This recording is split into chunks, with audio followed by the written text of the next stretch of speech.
for Tuesday, June the 9th. You know, I don't think that anybody would disagree with me that we live in interesting times. 2020 will certainly be one for the record books.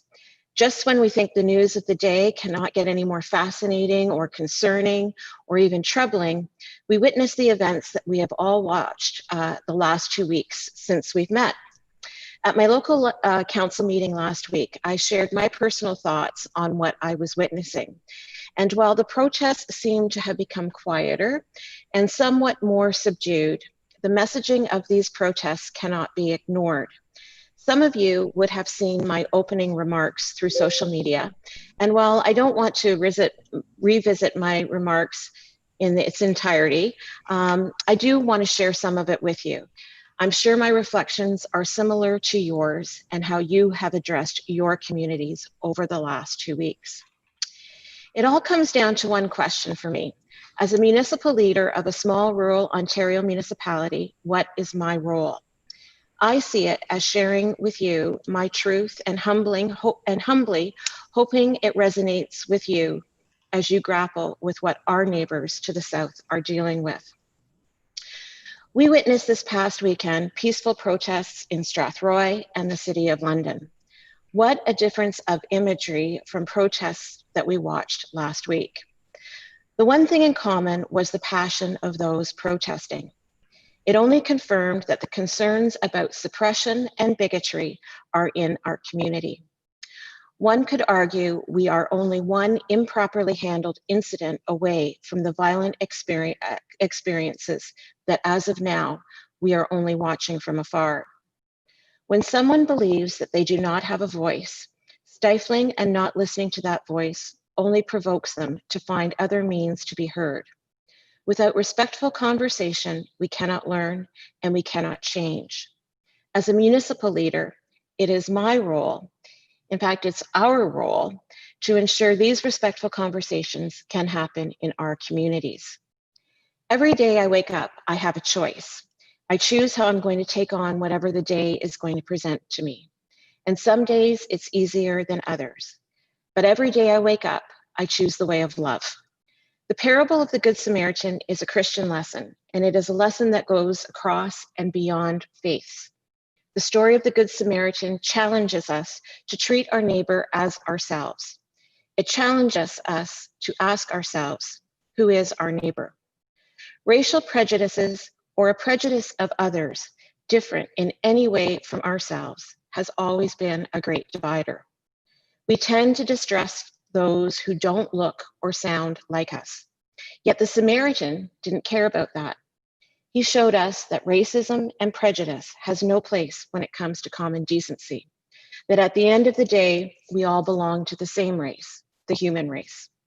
And so I challenge you, I remind you that every day is a choice and that we must live and work together as brothers and sisters. Sometimes that choice is made for us. Georgia Representative John Lewis is quoted as saying, "We may not have chosen the time, but the time has chosen us." Well, we are not front and center to the racial injustices facing so many others. We are community leaders, and we must always set the tone for our communities. If we don't, then we choose chaos over community. In my Luke and Badolf office, I have a sign that says, "Do better." As Maya Angelou said, do the best you can until you know better. And then when you know better, do better. So while I know all of us sitting around this virtual horseshoe chooses community, we can always do better. I know I can, and we must always work together for the good. And it all starts with a choice. I'd also like to take a moment before we get going just to recognize the province's announcement yesterday of a phase 2 opening. Middlesex County is part of that announcement and will be able to open under those directives. I want to encourage our residents to read carefully through the county website and local social media what this means. But it cannot go unnoticed or unrecognized that congratulations to our residents and our businesses for adhering to the restrictions that have been imposed upon us. Without that respect, we would not be participating in phase 2. While the bulk of the COVID cases have been in the city, with the amount of travel that happens between the county and the City of London, had we not respected those restrictions, this could have been a far different story. As more things open up, remember to be the champion for Middlesex County businesses to shop and support local. And with that, we'll get going. Is there any disclosure of pecuniary interest? Okay, seeing none. Don't think, is there any business arising from the minutes? I don't think there is. Oh, Joanne, Councillor Vanderheyden. Okay, sorry, through the warden. I find it very difficult when we do the minutes during our meeting because we have to read them so fast, and I think we miss things. And I guess to Kathy's point, to the warden's point today, you made a lovely statement, and I think that needs to be representative of the time we're in. You also talked about phase 2 opening and what that means, and I believe that has to be in our minutes as well, because down the road, someone will be reading our minutes and thinking, okay, what was going on at that time? And if we don't reflect what was going on, then we're just doing business as usual, and we are not doing business as usual. And during our last meeting, I brought up one thing that we missed, and it's now in there, but I also thanked the library for setting us up with the opportunity to do story time. A little thing, but it's something that we're all doing, and it represents a question I asked, a statement that I made. Now, it's not because I made it, that has nothing to do with it. It's because that's part of what should have been in our minutes, and it's not. And I didn't catch it till my second read over. So I really think those little things that they may seem really little right now, but then in the broad scope of thing, I think they're really important. And that was missed in our minutes. So I don't know how we add it now because the minutes have already been accepted last time, but those are the kinds of things that I think we really have to be careful about putting into the record. Just saying. Okay, thanks for that, Joanne. I would agree. The minutes at the end seem to throw us off a little bit. Bill, did you have a comment about that? Yeah, I certainly agree as well. I mean, I've read the legal opinion in terms of why it was deemed a good thing to do. I don't know that I agree that it's a necessary thing to do. It certainly was intended to be done in a way to make things more transparent, where things were all contained in the same meeting and people could see what the highlights were, but that isn't consistent with the way meetings generally are held. So my suggestion would be that we go back to the practice we had before, because it's frustrating to me as well. It's not just frustrating to council, it's frustrating to me as well. And my suggestion would be that we start it right now, and I'll take the lumps if anybody says we're doing something wrong, but I don't think we are if we just move to our old order of business, which is have the minutes approved at the next meeting. I think it's less pressure on Kathy, it's less pressure on the organization. And I never did understand really the theory of it, but. Councillor Vanderheyden.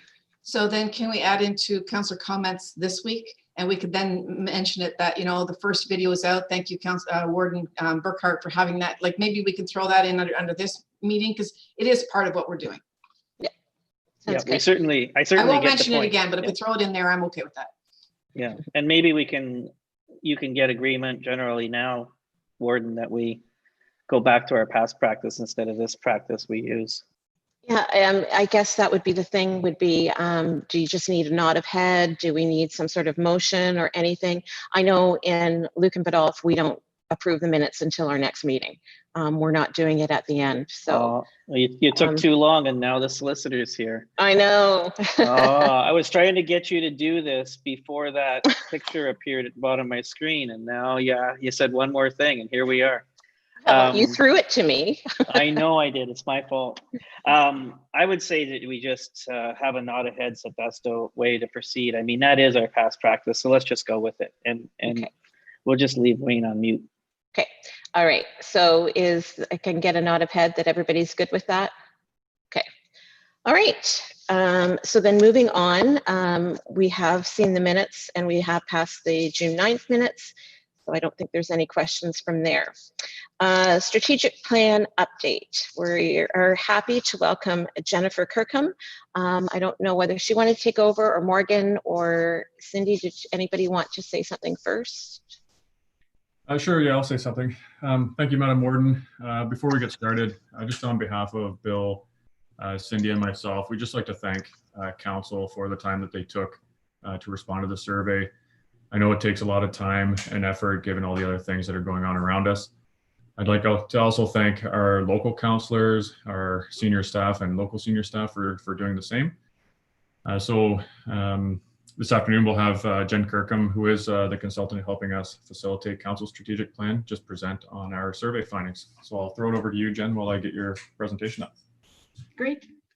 Thanks, Morgan. So I just want to echo Morgan's comments. Thanks so much for completing the online survey. It's sort of the first step to get you to reflect on sort of what's working well, what's not working so well, what's emerging in terms of strategy as you think about Middlesex County. And today's presentation is really, again, just an opportunity for me to provide you with some highlights from the online survey. And that's it. And what we're going to do, you'll see I'm going to assign you some homework at the end to get you go away and do some further reflection before we have our first session, which I think is next week. Where we'll do some working, we'll do a working session with some of the information that I'm going to present to you today. So Morgan, you can go to the next slide.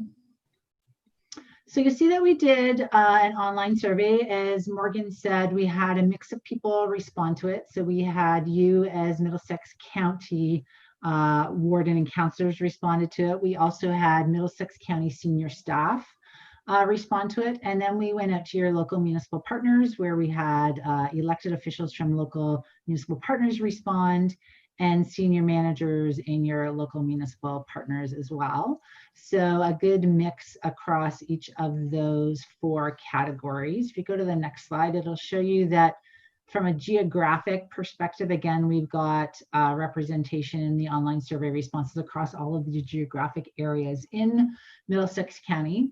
You'll see when I go to the responses that I've split them for you. So I split them 2 ways. So you'll see first the responses from a Middlesex County perspective, which means it's council members from Middlesex County and senior managers. And then I'll show you the local municipal partner perspective, which will be elected officials from the local municipal partners and your senior staff from local municipal partners, just so you can see there are a few differences, though there is also a lot of similarities across the responses.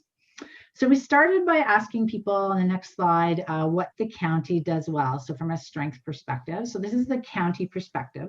So you see these are in order of sort of frequency that they were mentioned. So the first thing that came up was relationship or partnership with your local municipal partners. People gave responses like, in general, they thought the relationship and partner was working well. They gave some specific examples. So talked about IT, planning, legal, being great examples of those partnerships or relationships with your local municipal partners. People also talked about shared services or leading shared projects or initiatives. So they talked about specific services that were being shared. They talked about the coordination of resources, coordination of information, again, being something that the county does well. A number of services were named as being something the county does well. So the specific ones that came up were land ambulance, your library system, and the addition of more licensed childcare spaces across the county. A number of people talked about the sale of the county properties being something that was done well by the county. And then the final main theme that came up around what you do well is advocacy with various levels of government. And in these comments, people talked about it being for all of the municipalities. So not just on behalf of the county, but on behalf of local municipal partners as well. So if we switch over to the local municipal partner perspective with that same question, you're going to see some duplication. So some common things that they're saying the county does well. So shared services was mentioned again. So IT, legal, planning, emergency management was mentioned. Grant applications, finding efficiencies were mentioned under that shared services. Your local municipal partners also named some specific services they thought were working well. So library system came up again, social services, roads, bridges and culverts, your land ambulance, and your Strathmere Lodge. So here's a different one that didn't show up on the county perspective. Your local municipal partners felt that economic development was working well. So named things like business and tourism, promotion, growth under that one, sale of county property. So again, similar to what we heard from the Middlesex County perspective. One here that wasn't on the Middlesex County perspective was staff were named. So specifically, they're very helpful from a local municipal partner perspective. And then having the county be a resource for local municipal partners. So those were things that your local municipal partners felt that you did well. We also asked another sort of strength related question, but we had people focus on internal strengths. So what does the county do well from an organizational perspective? So the county, you felt that your staff were one of the things that were your internal strengths. So here people use words like the knowledge, experience, they're dedicated, hardworking, capable. Another great piece which came up was sort of aligns with you working and being a government level of government, was that strength was that you focus on serving the public. So a high level of commitment to the residents and the people that you serve. And then another strength was working with your local municipal partners. Similar from your local municipal partner perspective, you'll see staff were named as well. Some of the adjectives that your local municipal partners used were professional, knowledgeable, experienced, dedicated, progressive, strategic, high quality. So a lot of good things to say about staff at the county. Again, similar, working with your local municipal partners came up as an internal strength. And then a different one that came up from your local municipal partners, again, services were named. So economic development, emergency services, agritourism, and business were named as well. So those are the strengths. If you go to the next slide, this is going to be part of your homework. So whenever we think of things that you do well or your strengths, we want to think about how do we leverage or build on them, because those are things that you're doing well right now, and thinking about whether any of those strengths will open up opportunities for you as you think out strategically for the next 3 to 5 years. So that's the strength piece. So if we move into questions around areas for improvement, from a county elected official and staff perspective, although people did name, especially working relationship with your local municipal partners as a strength, it was felt that there could be strengthened relationships with key partners, and the ones that were named were a little bit broader than your local municipal partners. So City of London was named, the Middlesex London Health Unit, other service providers that work within the county were named as well. People felt there was an opportunity to improve or enhance some of the services that you're providing. You'll see some of the ones that were specifically named there on the slide. People also felt that there needed to be an increase in sort of the visibility or awareness of what services are provided by the county. And then the final large theme that came up was around staff capacity or resources. So some comments were around how many special projects we do in addition to sort of our core services, making sure that we've got strong leadership in all of our areas. So that was your county perspective. So your local municipal partner perspective from the elected officials and staff. Again, some similar, some different. So improved services came up as well. A few different ones were named on their list. So you see specifically they had fire inspection, landscaping, homelessness and housing, emergency planning and management. It's a little bit different. Again, strengthened relationships with key partners came up. Some broader ones here as well. So from a local municipal partners perspective, having stronger links or relationships with local communities and with the public came up. And then a new one on this list that we didn't see in the county list was economic development and growth. A number of things were mentioned here. So agriculture, business retention, having sort of a map or inventory of available commercial industrial land, and support for small business. And then again, awareness of county services. So doing some education or communication about what the county actually provides. Again, we flipped around areas for improvement, and we looked internally at the organization and asked people to comment on that. So from the county perspective, overall planning and direction, which were comments around having a strategic plan, having a strategic view of the work that we're doing, making sure that projects sort of align with our strategic direction that we're moving in. Economic development came up. People talked about investing in tourism, promoting sort of rural or agricultural aspects of the community. Capacity and succession planning, so making sure with the number of staff that you may have moving into that retirement age bracket that you're thinking about that as part of the organization. understanding the unique needs of your local municipal partners, which could be having unique servicing agreements with each of them. So not doing sort of a carte blanche approach to your local municipal partners, but having an understanding of each of them. Working relationship with the city, so thinking specifically about the consolidated municipal service manager agreement that you have with them, advocating for the needs of the county, making sure you're receiving adequate funding for those needs, and then the reliance on taxation.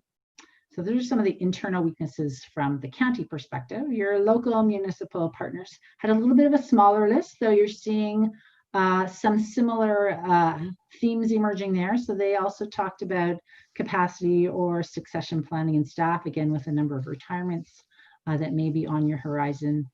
Again, having a better connection to the people that the county serves. So making sure you're understanding those unique needs. And then expenditures or costs. So looking at increasing costs, determining net county expenditures. So again, some reflection questions as you think about your homework and think about areas for improvement or weaknesses. These are some questions that you may want to reflect on again as we start to think about what will go in your strategic plan. So what would you want to focus on strategically that may help sort of alleviate or minimize some of those weaknesses or areas for improvement as we move forward over the course of the next number of years. So then we moved on in the online survey and asked people about any external opportunities they see for the county as you think out over the next number of years. So from a county perspective, there were a number of opportunities. One was economic development and growth. So thinking about job creation, investment or business attraction. Again, I hope you're starting to see some of those common themes come up, relationship building. So identifying your key partners, making sure you're working on relationships with them. Opportunity for either enhanced services or new services, and a number were mentioned there. So again, thinking online service delivery, shared services, transportation, which I know you're working on right now, and cultural and heritage services. Some long-term planning to take a peek at that in terms of land use. Downtown cores were mentioned in terms of revitalization and investment of the sale proceeds from the county properties. Funding was seen as an external opportunity as well from both your provincial and federal governments. Broadband strategy was seen as an opportunity, and then public visibility. And you'll see some of those fall out of some of the opportunities for improvements and weaknesses as well. From a local municipal partner perspective, you're again seeing some of those similar ideas around external opportunities. Economic development and growth was named as well from your local municipal partners. They talked about growth in residences, businesses, building off your agricultural base, industry, tourism, immigrant or newcomer attraction into your communities. They talked about enhanced and modernized services. So again, some similar things there with shared services, information management, asset management, a bunch of things under that. Broadband strategy. So again, you're seeing that on both of your lists, the relationship building with your key partners, doing some advocacy. So being a municipal leader and providing sort of coordinated advocacy to the provincial and federal government, and then public visibility for the county and the programs and services that it provides. So again, as you start to think about those external opportunities and think about what you may want to include in your strategic plan, you want to start to think about how you can build on those opportunities. So again, are there any available ways to leverage those opportunities as you think about moving into the next number of years as a council? So on the other side of the coin of opportunities, we have external threats. So what are some of those risks that we need to think about as we think out over the next sort of 3 to 5 years? Provincial directives came up from a county perspective. So meaning either the province will provide policy direction or mandate things to happen, and specific things that were named are the things in brackets: restructuring, amalgamation, downloading of services, policy changes, funding reduction. So a number of things that could be tied to provincial directives. Post-pandemic environment. So thinking about the economic and fiscal impact and how you recover or revitalize as communities beyond the pandemic. Inadequate internet service, which I'm sure doesn't surprise you. Upcoming elections, so thinking out with both federal and provincial elections moving up on the horizon. Pressure from your stakeholders, so farm tax ratios were named in rural areas, special interest groups that may be pressuring you to move in certain ways or implement certain policies. And the City of London County relationship was named as well a number of times in terms of the Consolidated Municipal Service Manager agreements. So from your local municipal partners, it's interesting, the external threats from their perspective, there were a number of that were different than from the county perspective. So if you go to the next slide, Morgan. So economic development and growth was named. It wasn't named on the county perspective, so that was a different one. As well, the next one, increasing costs, was a different threat that was specifically named. And you'll see in brackets, it was named around housing, around EMS, and around access to public health were specifically named as areas where there was some concern or threat perceived around increasing costs. Again, we've got the City of London County relationship, which was named on the previous slide. So here's a new one too. So lack of services and supports. So your local municipal partners are perceiving some threat or risk there in terms of some of those services and supports that are named. Again, we've got the post-pandemic environment, provincial directives, and then another new one was sustainability of the population. So a number of people talked about there being an aging population, about a lot of out-migration or the brain drain out of your local communities, and seeing that as a potential threat or risk as you move into the future as well. And then inadequate internet service. So a mix where you're seeing some similar themes from your local municipal partners and a number of different ones as well. So again, for your homework, as you think about your external threats, you want to think about how serious or real are these threats, what's the probability of them occurring, and then other contingency plans or things you could be putting in your strategic plan to help alleviate or address those threats should they occur. So we also asked a question around what does the county need to do to continue to thrive over the next sort of 5 to 10 years? And this is what we heard. So again, these are great. This is a great strategic question because it's about really thinking further out into the community or into the future. So economic development and growth was named. So agriculture was named, tourism, your core areas, attracting business. Building community and enhancing services was a category in that. There were things like having affordable housing, transportation, social services and resources, virtual service delivery. Working together with each other and our key partners. So people talked about working together as councils, council and staff working together, working with our local municipal partners. Efficiency and productivity was named. So again, starting to think about public value and your return on investment in terms of the programs and services that you're providing. Continuing to play a leadership role, so starting to think about succession planning as an organization, being nimble and flexible, able to respond to things as they emerge. And then infrastructure development, with the most prominent thing being mentioned was the internet or broadband. Your local municipal partners also have a good list of things they think in order to continue to thrive you should be focusing on. So again, some similarities here. So you're seeing economic development and growth again. Some of the things that your local municipal partners talked about were agriculture, small business, tourism, and business attraction. Building community and enhancing services. They talked about information technology, innovation, customer service, quality of life, environmental sustainability. Again, working together with key partners named City of London, the health unit, amalgamations, your local municipal partners. Financial sustainability. Again, you're seeing that infrastructure development with internet again being the most frequently mentioned. Gas lines were mentioned as well. And then being again that leadership role where continuing to be future looking and succession planning. So again, a lot of similarities across both the county perspective and your local municipal partner perspective around building to thrive. The final thing we asked on the online survey, we asked people to identify the top 3 things they think the county should focus on for the next 3 years. So what I did is I amalgamated all of the responses, and I'm showing you the top 5 on both sides of the list. So you'll see from the county perspective, and these should be no surprise based on sort of the themes we've heard across all of the other questions, to review programs and look at municipal modernization.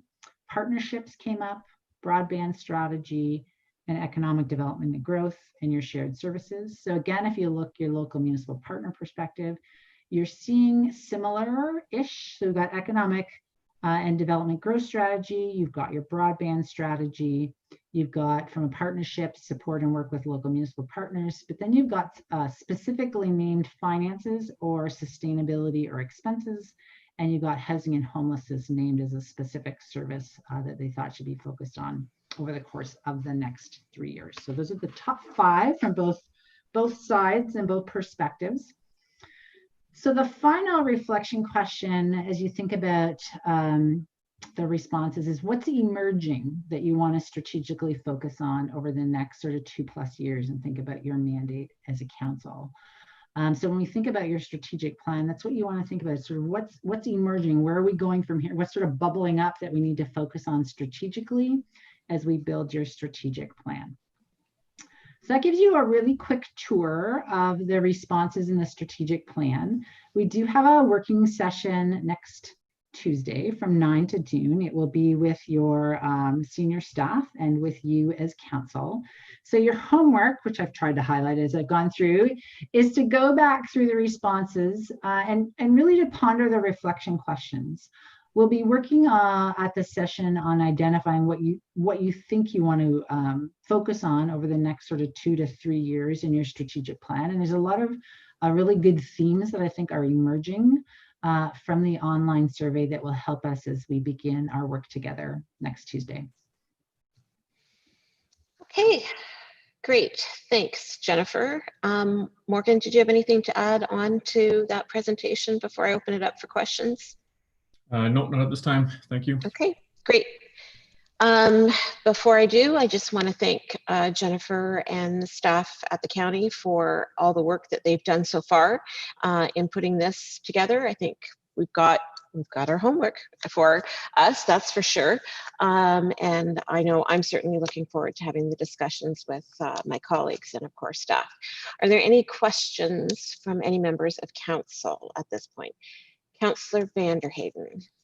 I know we're going to have a fulsome, thank you, Warden Burkhardt, Justin. I know we're going to have a fulsome discussion on all of these points next or in a couple of weeks. But I had one question that was on slide 18, and it had to do with external threats. And the external threat was economic development and growth. I'm not sure what that means. That's a threat. I'm not sure how that got on that. Like I'm not sure what that actually meant in that particular context. That was from the local municipal partner perspective. Yeah, so let me give you some of the examples of the responses. Growth and how do we balance preservation of rural lifestyle, continuing to seek opportunities to leverage the proximity of London in the county, residential developers pushing the boundaries, a sprawling London that will be looking for more land, urban growth unchecked, planning applications that don't introduce medium or high density buildings in a graduated manner, slow growth, not controlling the spending wisely. What I will do for your session next week, because we'll be moving into sort of breakout rooms where you'll be having an opportunity to dig into these themes a little bit more, is I'll be providing the theme with some of those responses. So it takes it to a more granular level and will give you a better understanding of sort of what people are thinking about when they've named it. Is that it, Councillor Vanderhaden? You're good. Any other questions from any members of council? Okay, with that, I'm sure I'll take this opportunity to once again remember to do your homework, and we certainly look forward to the discussion that we will be having on Tuesday during our visioning session and our strategic plan session. So thanks very much, Jennifer, for joining us. Thank you. Okay, moving on, inquiries or notices of motion. Councillor DeVitt.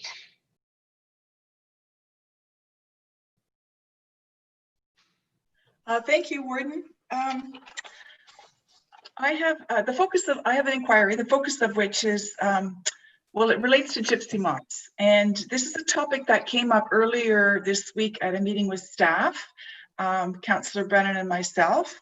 And just as a bit of background, we have a number of infestations in our parks, municipal parks. And we have worked with residents who abut those properties to help with that problem. This morning, I had an email from a resident on Glendon Drive, and basically they're living near a woods, but the area is being decimated by the gypsy moths. And I also know of problems, so the Van X and Clare area, which would be just south of Ilderton Road towards the Ilderton area, and there are infestations in Poplar Hill and Coldstream area.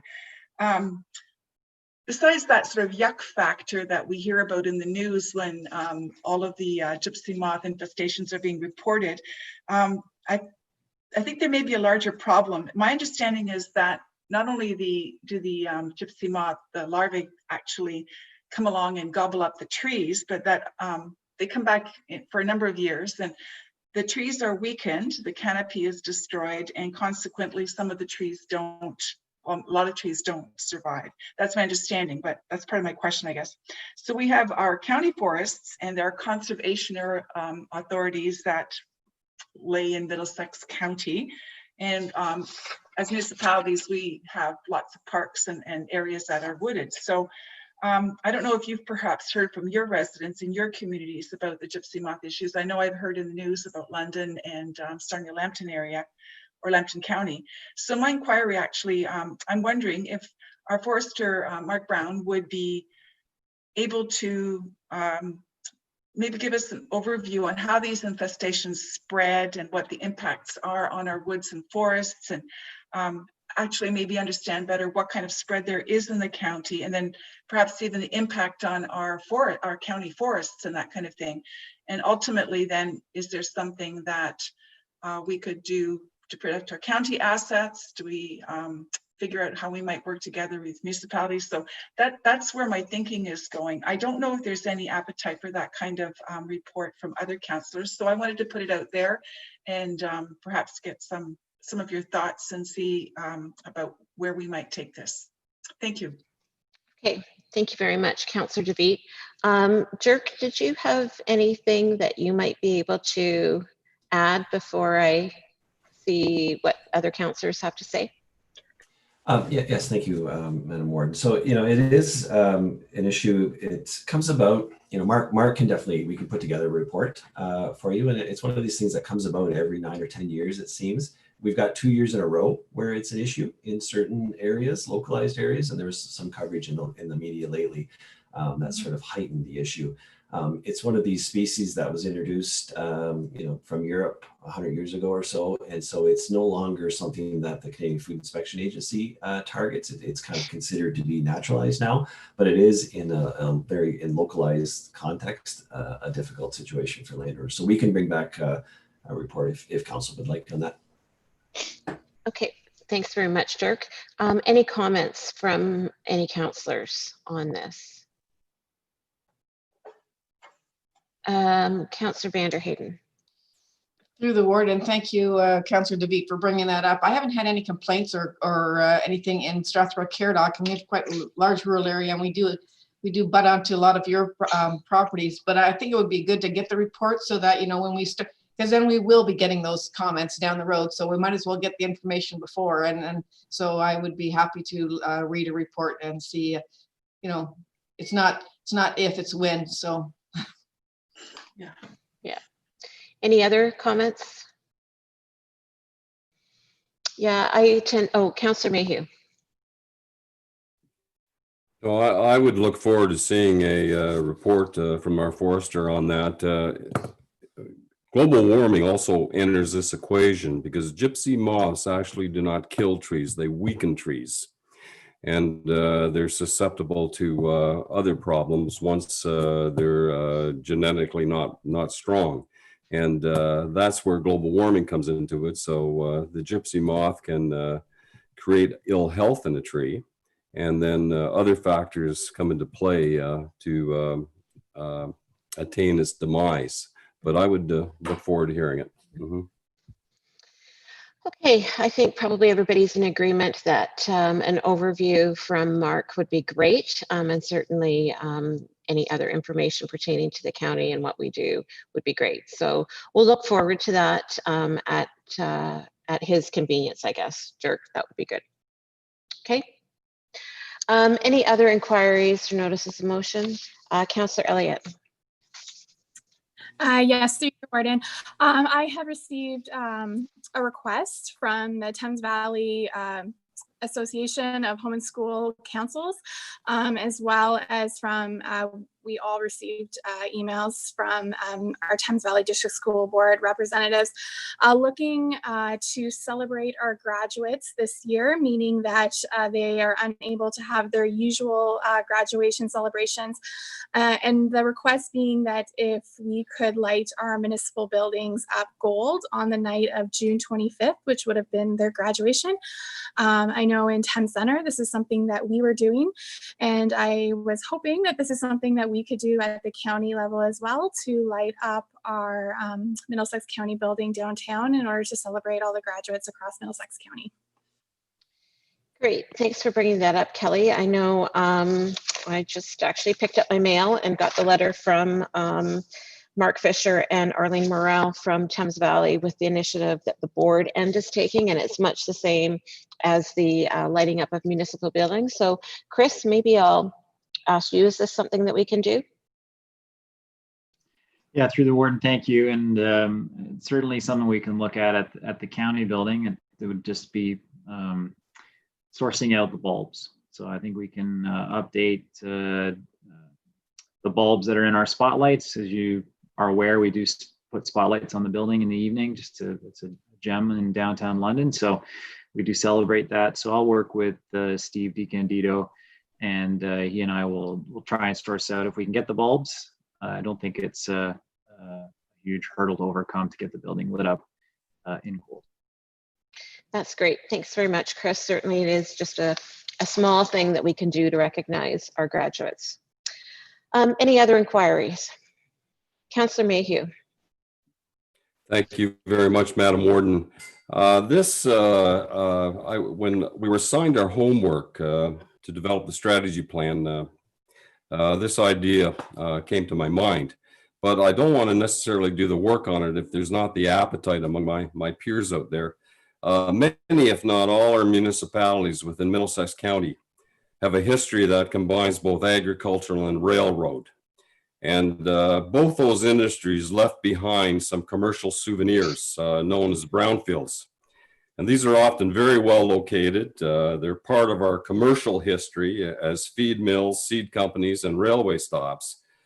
And that being said, my municipality has some of those owned by both privately and by the municipality. And they're very challenging for a small municipality to remediate.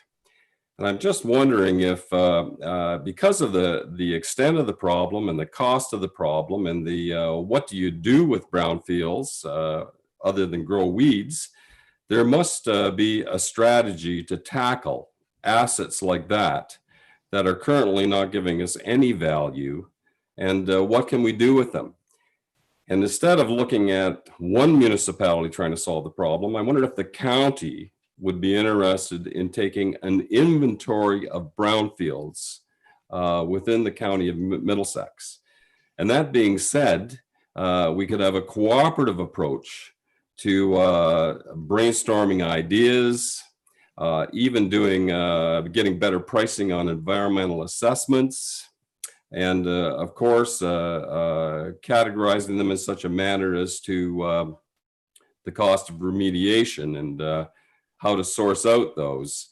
It's a complicated, complex subject, and I'm just wondering if there's any appetite, or if any of the other members of County Council have brownfields that they would be interested in seeing what avenues they could pursue to turn them into something more viable than what they are currently. Thank you. Okay, thanks, Councillor Mayhew.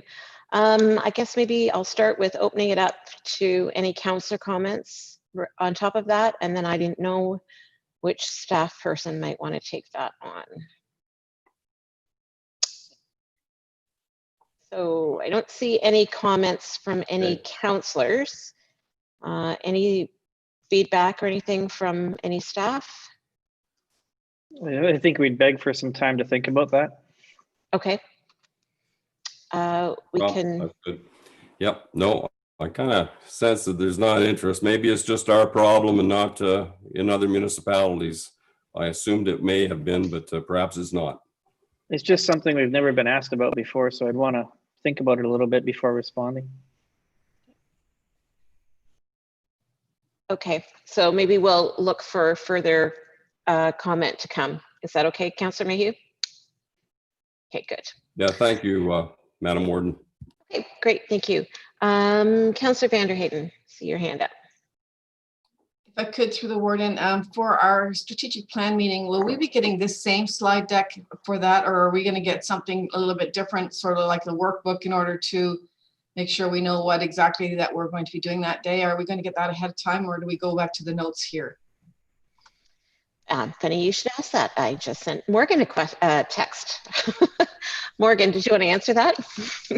Yeah, I'm glad I already have the answer, really. So what we were planning on doing was providing just a summary of today's conversation, including those reflection questions, including a more detailed perspective or feedback from the survey results. So you'll get some of the additional comments that you didn't get today. Okay, great. Okay, last call. Any more inquiries? Okay, moving on to reports, new business, the 2019 Middlesex London Paramedic Service Annual Report. And it's going to be a presentation from Neil Roberts. So Neil, I will hand it over to you and your team. But you just have to unmute yourself.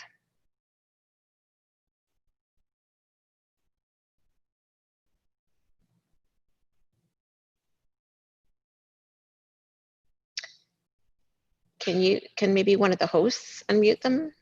Yeah. Yeah, we don't get that option anymore. There you go. Are we live? Yep, Okay. we can hear you. Thanks, Warden. So with me, Deputy Chief Mike Marco, Deputy Chief Mike Longeway, and Commander Adam Bennett. So I'm not sure, Morgan, or who, if we have the report in front of you, the slide deck. I'll have to go with the slide deck on the council agenda. I'll just go through some of the highlights of it. It's a lot of sheets here, but we'll just sort of go through. So first of all, very pleased to present to County Council the 2019 Middlesex London Paramedic Service Annual Report. As County Council is aware, this is a report that we bring forward to County Council every year around this time, giving an overview of the past year of services for Middlesex London Paramedic Service itself. So the first sheet, there we go. So some of the highlights. So in 2019, we responded to 68,513 patient caring calls. And on average, 258 of those calls per day, 116 cardiac arrests, and 20 babies were delivered. For those that are really interested, we did 1.7 kilometers that we drove, which in the past year. And we responded to all calls included, 94,339. County Council is probably very well aware that, again, this is an increase year over year. Next slide. And again, I'm going to probably go through these at a fairly fast rate. So a bit of the overview of our team here. Basically, we're staffed 365 days a year, and our frontline medics, which make up 86% of our employees, are part of our breakdown. And certainly this is really what we're proud of and what helps us deliver the high quality service that Middlesex County and the City of London is aware of. So next slide, please. So just from a high level, again, paramedic scope of practice, this identifies we have two levels, primary care paramedic and advanced care paramedic. These paramedics are also certified under the delegated scope of practice and oversight of our regional base hospital, and that's under the direction of the program director, Dr. Matt Davis. So next slide, please. So a quick breakdown just on our service operating costs. So wages and benefits, 81.5%, facilities 6.4%, consumables 4%, and operations, fees and charges, training, and down to insurance at 1.1%. So that gives you an overall breakdown, but again, human resources, basically where the rubber meets the road, is where a lot of our expenses are incurred in this. Next slide, please. So this one here shows that in its of significance. So in 2019, we saw a 14.6% increase in our code 4 calls. So for council, those are our lights and sirens calls. And certainly you can see the breakdown as well on the lower left by the various areas. So by your lower tier municipalities, showing the code 1, 2, 3s, 4s, total the code 8s, as well as the total calls, which are great. And of note as well, on the right-hand side, you're also seeing that graph and that chart showing the increase year over year over year of our code 4 calls. And again, that's an area that County Council is very well aware of. We've been briefing you regularly on this over the last couple of years. And so this chart certainly validates that finding as well. Next, please. So the next one that we've included for this year as well is what we call unit hour utilization. Certainly it's been an area that has been raised recently. So unit hour utilization is, as it says here, is a ratio which measures the number of calls for the service in relationship to the number of units available over a period of 1 hour. And typically, when you're looking at this chart, the area that services around the world are to look for is a 0.3 and no greater than a 0.5. And the median on that is a 0.4, which is the red line on the chart. And as you can see, in 2015, we're at 0.45. Then we rose to, in 2016, 0.49. And then in 2017 and beyond, we're well above the 0.50, which is well outside of the range of what is recommended worldwide for unit hour utilization of our resources. Giving you a comparator, in the municipality of Waterloo, several years ago, they set a unit hour utilization of 0.35 as a target. So if you use that as an example, even though we don't have a prescribed target, we are roughly 18% or 18 points over what one of our neighbors has for a target. So our system is busy, and certainly this shows this year over year. One of the areas that we were going to look at for this year as well with regards to our strategic planning, which is on pause, was for our consultants to work with us on making recommendations to County Council on a unit hour utilization as well. But for now, we've just shown you what the median is at 0.4.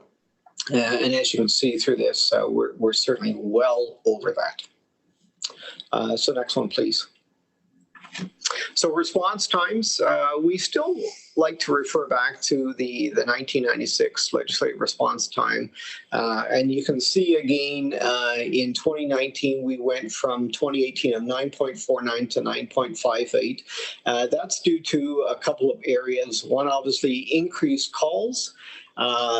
Decreased available resources due to the demand on our system, and also cross-border calls that are coming in, and increase in offload delays. So they're all having an impact on our response times as well. Next, please. So again, call distribution, again, year over year, 86% of our calls, codes 1 to 4, are in the City of London. And then you can see the county. And then when we are required to respond to our neighboring counties, so Oxford, Elgin, Perth, Huron, that makes up the remainder of those calls as well, which are shown here. Next, please.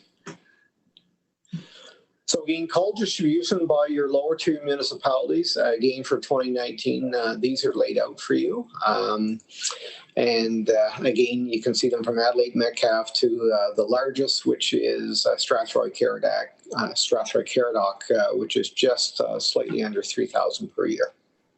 Next, please. Okay, shoot time. So that's the time that from when the crews are notified on a life-threatening call to getting mobile, and that is showing in 2019. Apologize. It's showing at 1 minute and 21. So it actually is a little less than it was in 2018. So while our response times went slightly up, our shoot time to getting mobile went slightly down by 2 seconds. So that's trending in the right direction. Next one, please. So the next couple slides are offload delays. And so the offload delays in 2019 increased by 8.1% from 2018. I'll get, just go to the next slide if you don't mind, please.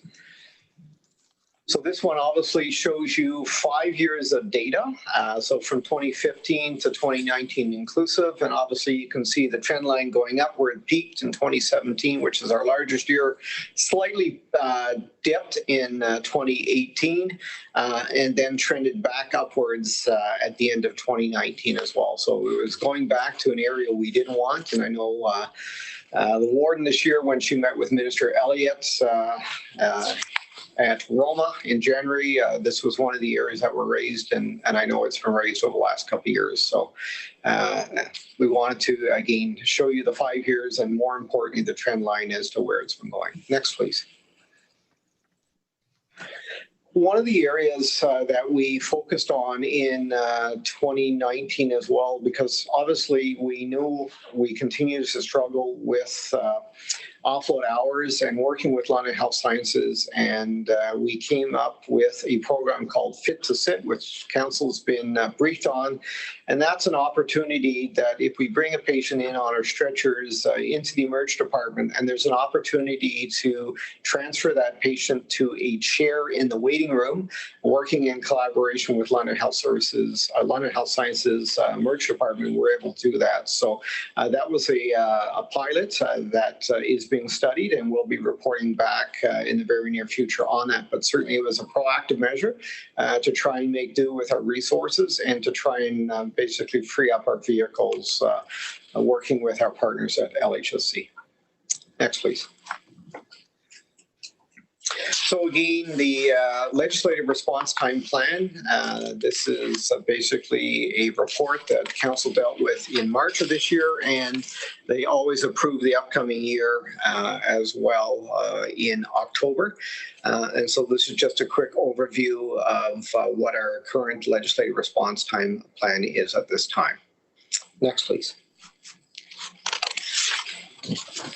So basically, just a quick overview of some of the operations that we dealt with over the past year, whether it be FOCO, whether it be the explosion in Old East Village, as well as obviously dealing with the air show, certainly, or Bacon Fest in Lucan. Middlesex London Paramedic Services is active in the community and certainly is there when you need us. Next, please.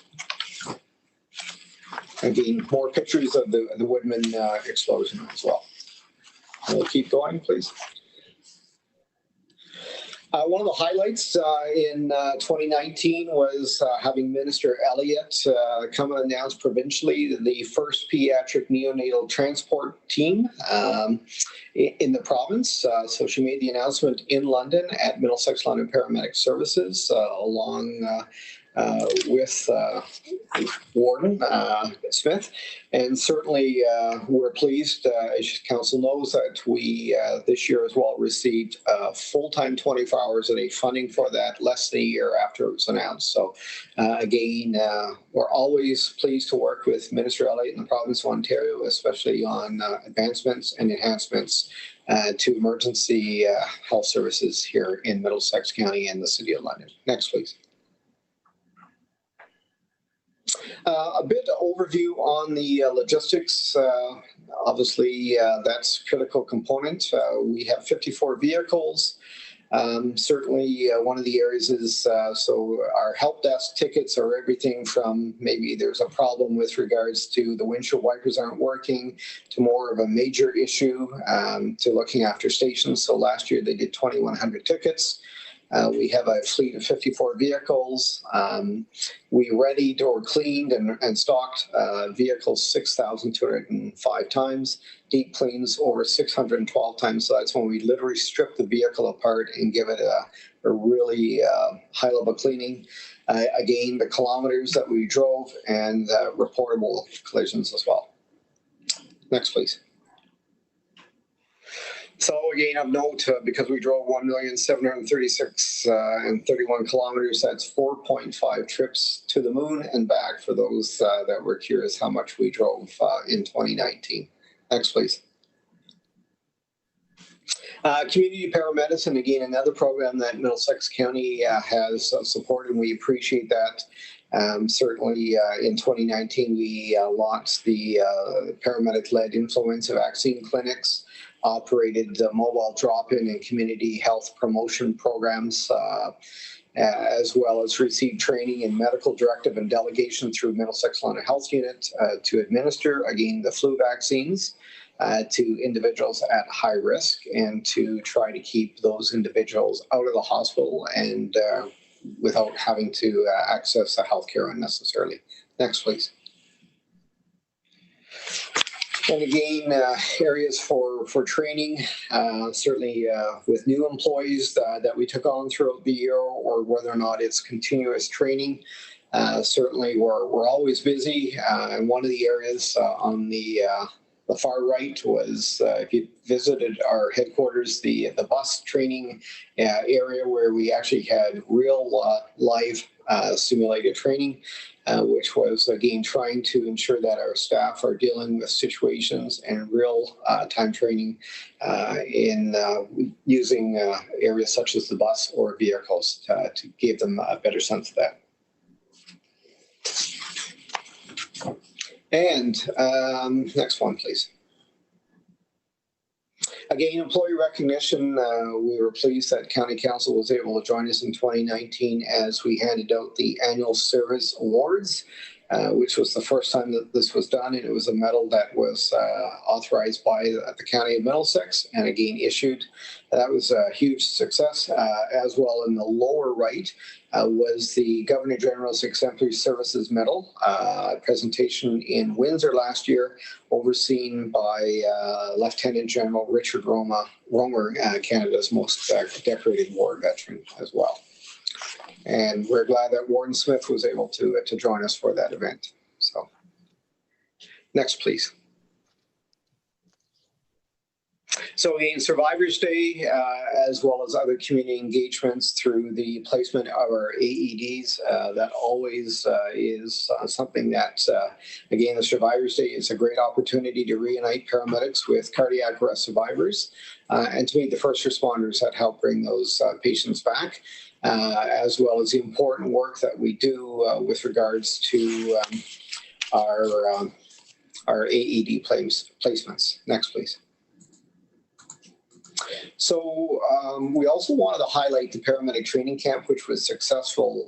But what I wanted to draw to County Council that when we first started the paramedic training camp back in 2015, we had a young individual female student that joined us then, and we're pleased to say that this year that paramedic student from 2015 became a part-time paramedic with Middlesex London Paramedic Service. So When you look at basically 5 years ago, that paramedic training camp led the way and led interest to one of our future staff members. So we're very pleased and proud of the work that this program has and continues to do. Next, please.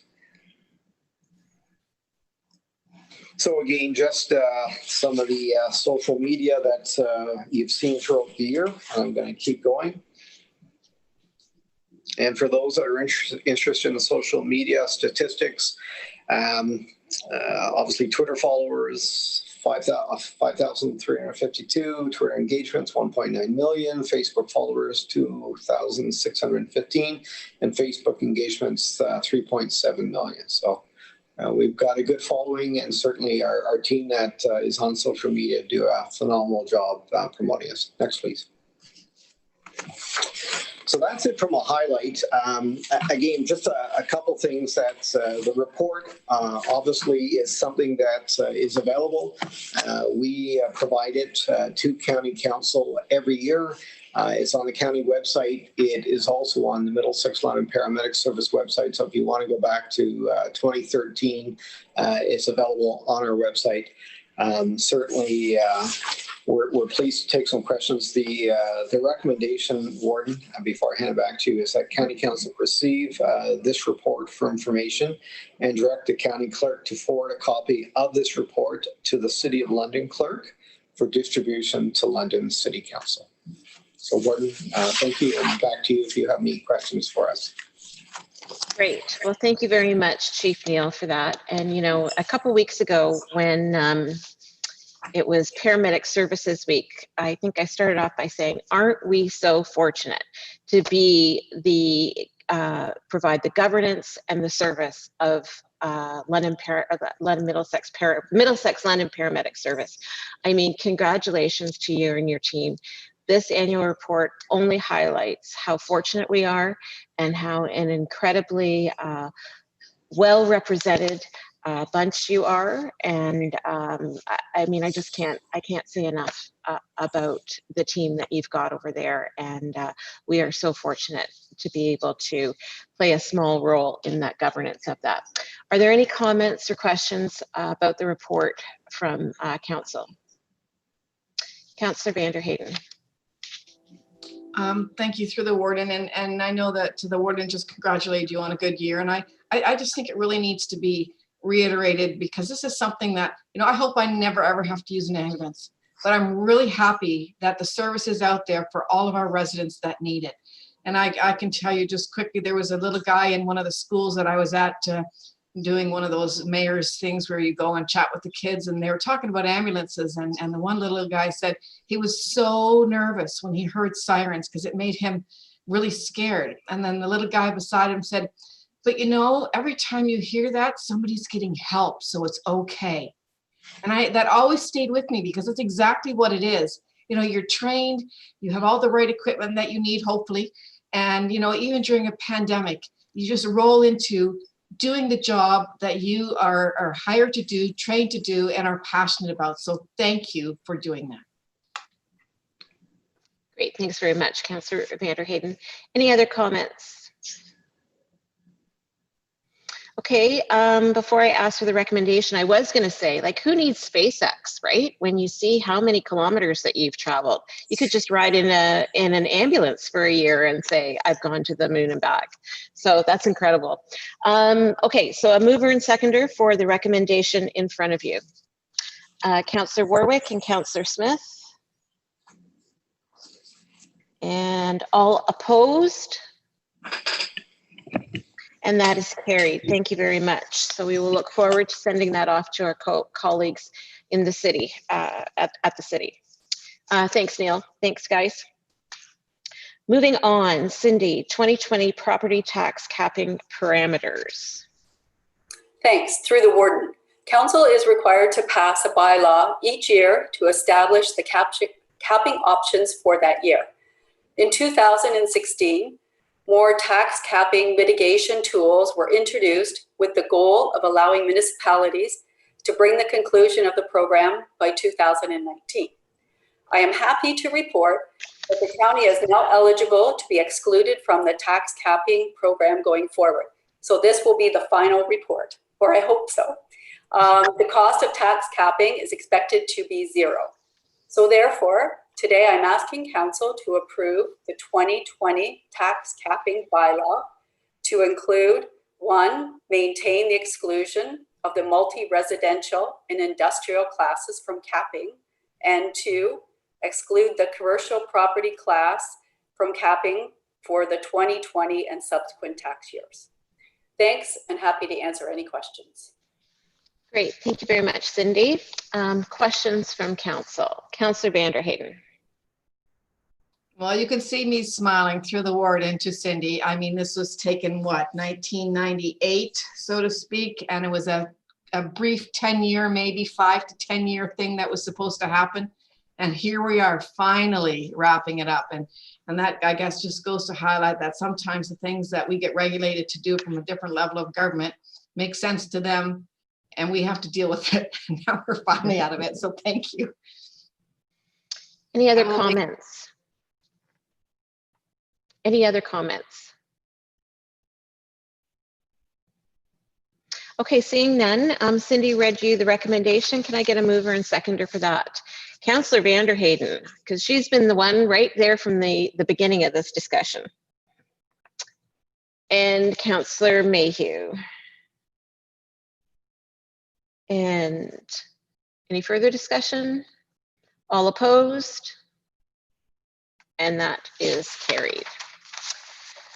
Okay, Morgan, Web Services Support and Maintenance Cooperative Procurement Service Agreement. Thank you, Madam Warden. Through you to council, in front of council today is another service agreement, and likely the last one for at least a couple of weeks anyway. As you can tell, we're getting back to business as usual. The IT team receives a lot of requests in regard to website development. Website development is an industry that requires significant skills and capabilities that would cost us a lot of money if we internalized these development processes. So in saying that, we are looking to, we entered into a cooperative procurement arrangement with all of our local municipalities and departments in the county. We received quite a few proposals back, to which the evaluation committee is recommending Digital Echidna to be the successful proponent to this procurement process. Just to note, the evaluation committee did consist of county and local municipal representatives, just to ensure an agreeable outcome. Attached is a service agreement that was developed in conjunction with the legal department. It basically says that the successful proponent will deliver all the services that the county and local participating municipality requires in a manner that is consistent with their proposal response. It also covers off any legal risks associated to a 5-year partnership like this. So at this time, I'd open it up for questions from council. Otherwise, I'd kindly ask that council accept the recommendation as proposed. Okay, great. Thanks, Morgan. Any questions from council?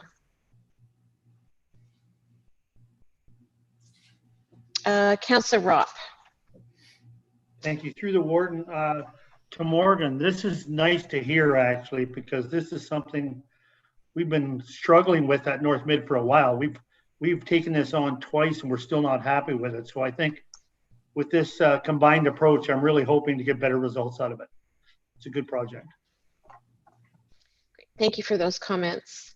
Councillor Ropp, any further comments, questions, clarification? Okay, seeing none, you do have a recommendation. If I can get a mover and seconder for that. Councillor Ropp and Councillor Richards. All opposed? And that is carried. Thank you very much.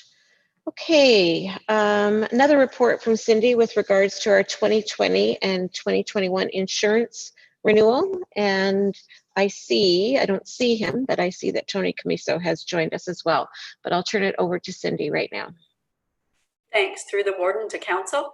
So a year has already passed and it's time to renew the insurance policy again. The proposed premium costs, as you can see in the report, have increased for the next 12-month term. The proposed fee is $761,018. It's an increase of 18%.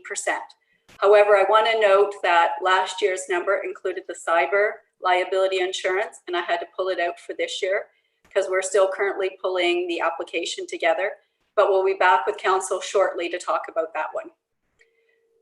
The increase in fees is an issue across all municipalities, and actually the average renewal rate is around 25%. At this time, we are asking that the insurance premium with Frank Cowan be approved for the policy term of June 2020 to June 2021. And Tony, as you indicated, Tony Camiso from Frank Cowan is able to answer any questions, and so is Chris Trainey or myself. Okay, great. Thank you, Cindy. Any questions for staff or Tony from council on any of this? Councillor Vanderheyden. Thank you, through the warden. 18% is quite the jump again. That's one of those things that we seem to, it's different all the time, but 18% is pretty high. And this is without the cyber piece. So it will be even higher. And what did you say, Cindy, was 25%? Our increase is without the cyber was 18%. And last year our cyber was about 7,753. So I guess what I'm getting at is that's got to be added on yet when that gets decided. So then it's even higher than 18%. Correct. Then it goes to around 20%. Yeah. I just think that's a pretty big jump. I don't know, is it because we've had some big payouts, or is it just the way of the world, or what is the rationale? I know I read the document and there's all kinds of things in there, from things that we're covered on and we're not covered on, but it just seems to be that just is a big jump to me. Okay, I don't know who wants to tackle that, but I think that's a valid question as to what makes up the increase. So through the warden, I'm wondering, I see that Tony is here. I wondered if maybe he can jump in and kind of respond from the industry perspective, and then Chris and I can respond if there's additional questions. Sounds good. Hello, Madam Warden. Can everyone hear me okay? We can hear you. Welcome, Excellent. Tony. Thank you for having me. I can't answer that question from Councillor Vanderhaven. I can tell you that the claims history with the County of Middlesex, the trend is still pretty high considering you're a county. And basically what I'm trying to say is that because of your current claims situation, that's why you're seeing another premium increase on the program. So there are several open claims that we're dealing with right now with the county. And just to give you an idea, it's approximately $2 million of open claims activity.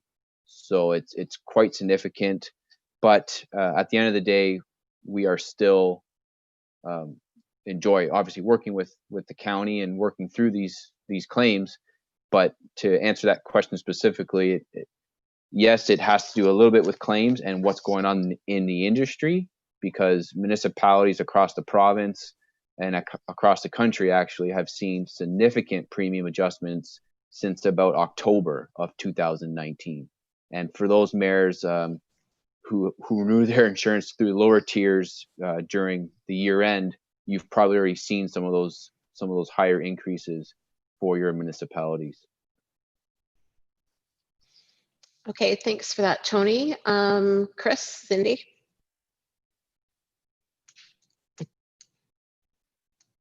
Through the warden, I don't really have much to say other than the fact that we have significant liability operating a road network, and we do have, as Tony was saying, a number of ongoing claims where the county has some exposure. Again, I'm not the expert in the insurance industry per se, but I would say that we've continued to get good service and advice through the Frank Cowan Company, I would just have to again defer back to Tony and his team, at Frank Cowan, as far as what is happening out in the municipal world. We, of course, over time, even during my career, have seen an increase in the number of claims that we've had come in, and claim size and value has certainly increased over the years as well. I apologize for the chainsaw out my window. So that's a challenge that we've seen across Ontario over the decades. Okay, thanks for that, Chris. Any other questions or comments? Councillor DeVete. Thank you. Through the warden to Tony. Tony, you meant some of the wording that you used in your response said for a county. Are we at Middlesex County somehow different than other counties? Or I was just wondering what you meant by that.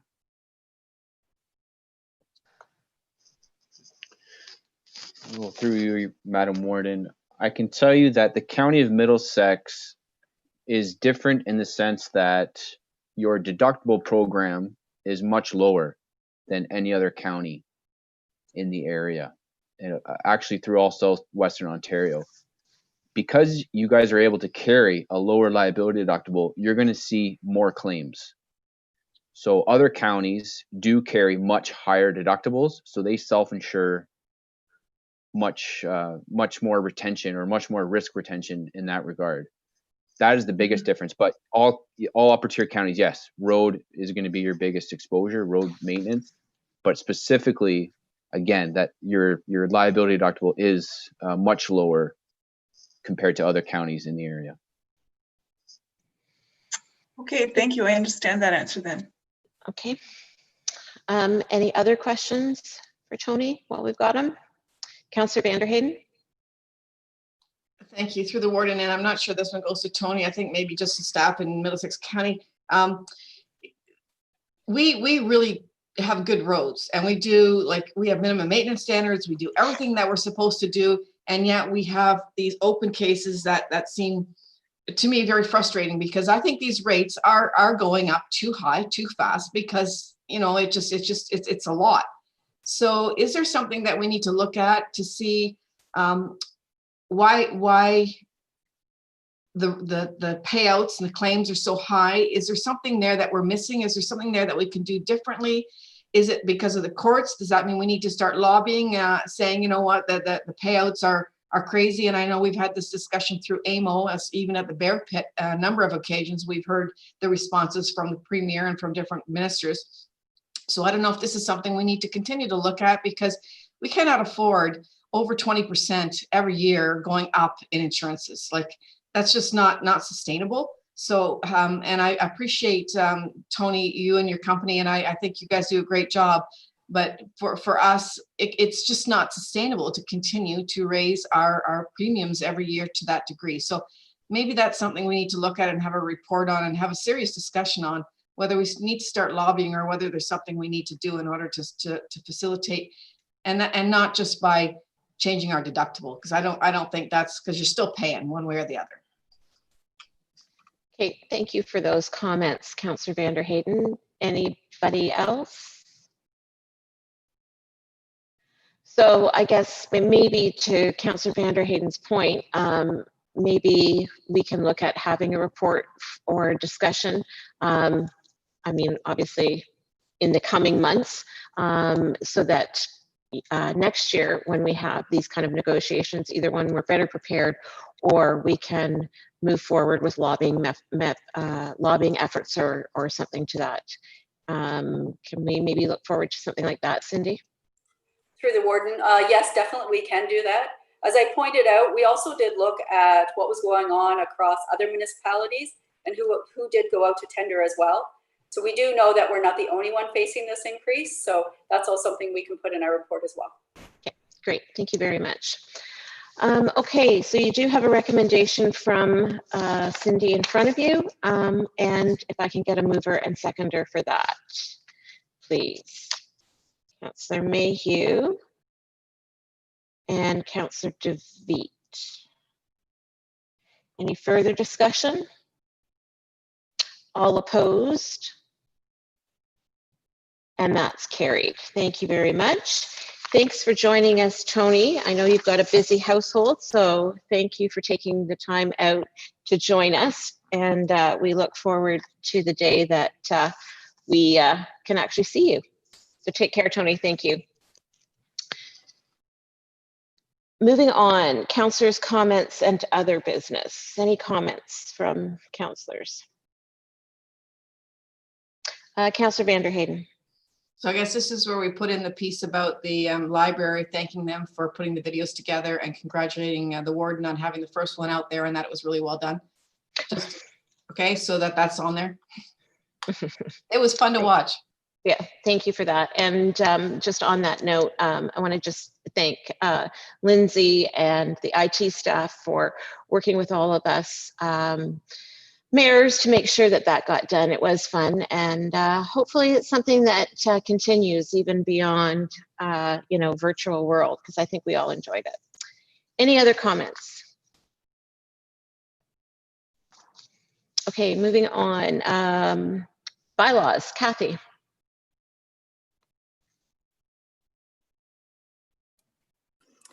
We have two bylaws today.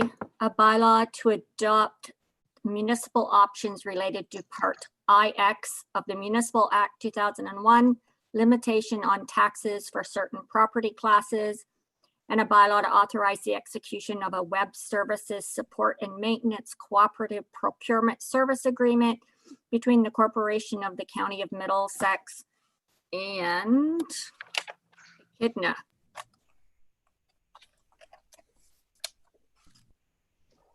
And that's it?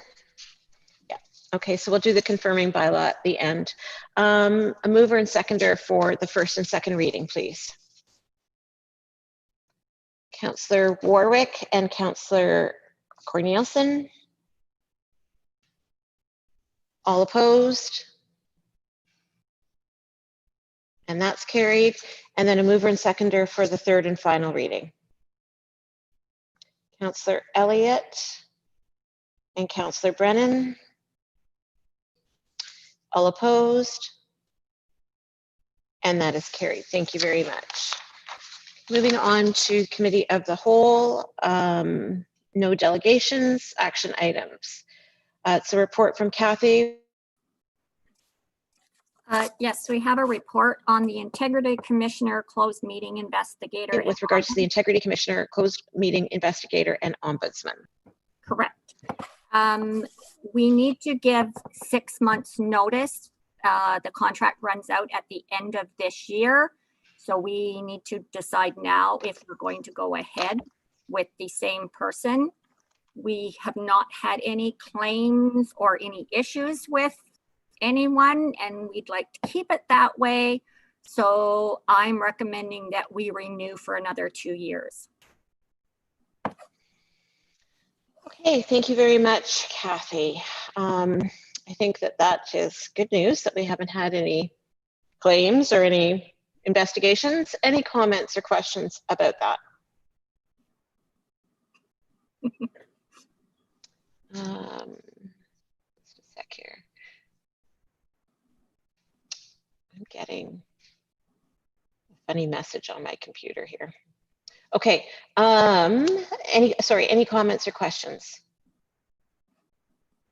So seeing none, there is the recommendation there that Kathy shared with us. Can I get a mover and seconder for that, please? Councillor Richards, and a seconder, Councillor DeVete. All opposed? And that's carried. Okay, correspondence and information items. General payables to June 1st, 2020, totaling $562,960.28.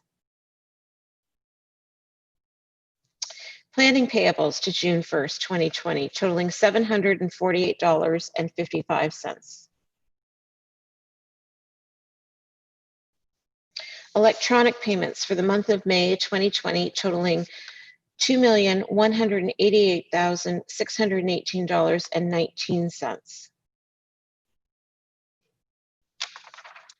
Social service payables to June 1st, 2020, totaling $316,890.42.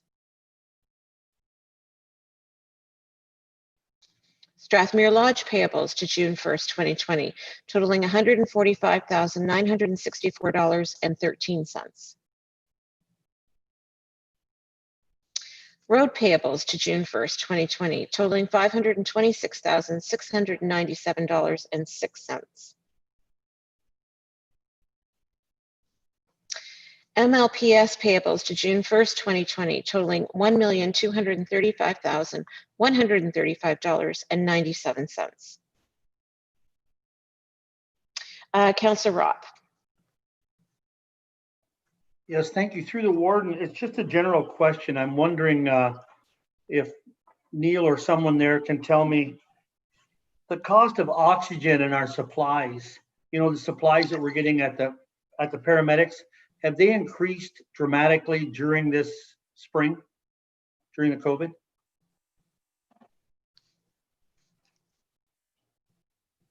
And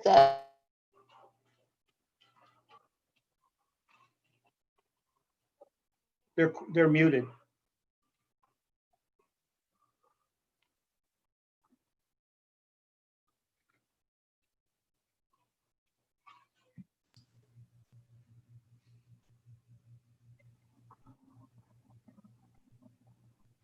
Maybe I'm sorry I asked that question. Everybody froze up on me. Can you hear us Here now? they are. Yeah. Okay. Yes. Sorry about that. We'd have to check into that a bit further.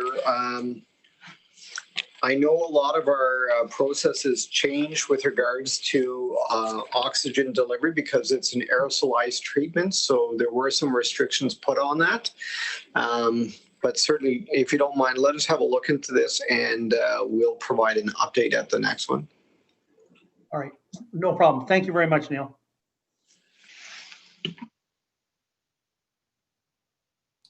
I think we lost the warden.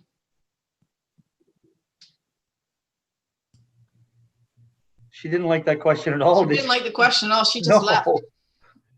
Sorry.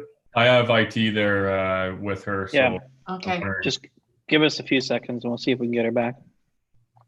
The warden just mentioned that she got bumped off. I was thinking there might be a bat. She's running around the chambers because there's a bat.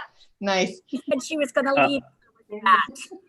Morgan, maybe we can have her go over to Kathy's office just to finish the meeting.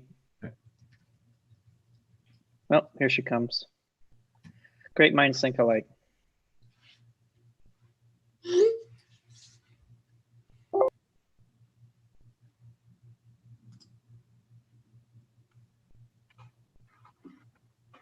okay, great. So, you know, what's a Zoom meeting without some sort of technical issue? But anyways, I'm assuming that the MLPS question was answered. They're going to get back. Oh, they're going to get back. Okay, perfect. So moving on, ITS payables to June 1st, 2020, totaling $64,614.98. Okay, economic development payables to June 1st, 2020, totaling $6,109.53.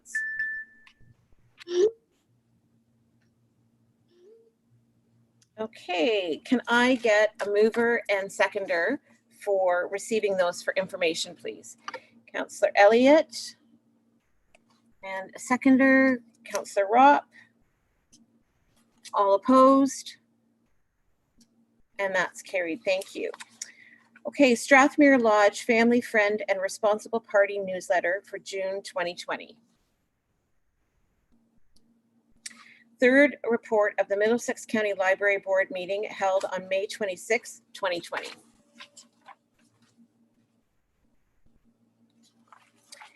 AMO updates on COVID-19 from May 27th to June 1st, 2020. Letter from Dillon Consulting with respect to the Highway 401 Westchester-Bourne underpass replacement and interchange improvements in Thames Centre.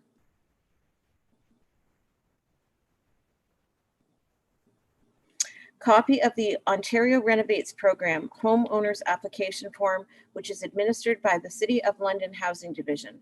Middlesex County residents can apply if they meet the eligible criteria. This information has been posted on the county's website.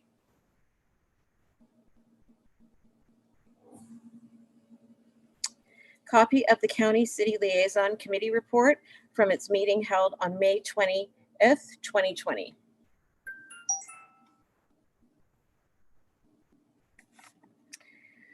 Social service update.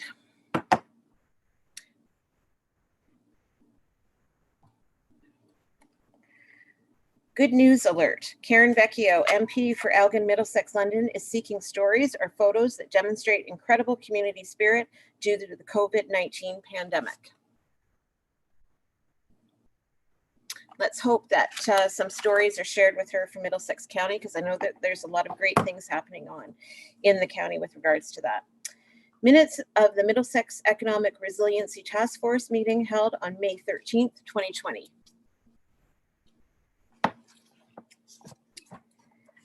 Middlesex Economic Resiliency Task Force survey summaries. Okay, a mover and seconder for those to be received for information. Councillor Warwick and Councillor Elliott. All opposed? And that's carried. Inquiries. Bill, did you want to talk about a letter with regards to social housing? Oh, okay. The warden sent a letter asking for there to be a management oversight committee meeting as soon as possible with the City of London in regard to social housing, and posed a number of questions that have been bouncing around the council table since March, really. As an entree, the first request was to the mayor to have it be a meeting of the City County Liaison Committee, but then we decided to follow up with requesting a meeting in accordance with the agreement. So we haven't had a response back to that yet, but it is out there, and I'm sure we will get one soon. And then it just should be noted that as follow-up from our City County Liaison meeting, we're having a follow-up meeting specifically to talk about ambulance. And we're going to talk about the same sort of management oversight committee being resurrected that was supposed to have happened with ambulance. So that's and we gave them a couple of dates in June for a meeting, and we also I don't know if you want to talk about the proposed people for the Management Oversight Committee at some point as well, Kathy. Yeah, I think we'll send out an email in the next week or so because we do need to populate it. So hopefully when we hear back from the city, we can get that going. Councillor Elliott.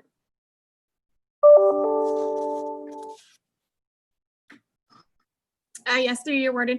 I know in speaking with Cindy, we had requested for City of London staff to come to present different things on social housing to County Council and to answer some questions just in regards to the overview and what's happening. Cindy, I know they were looking at maybe coming. There was a meeting in May and then possibly this meeting.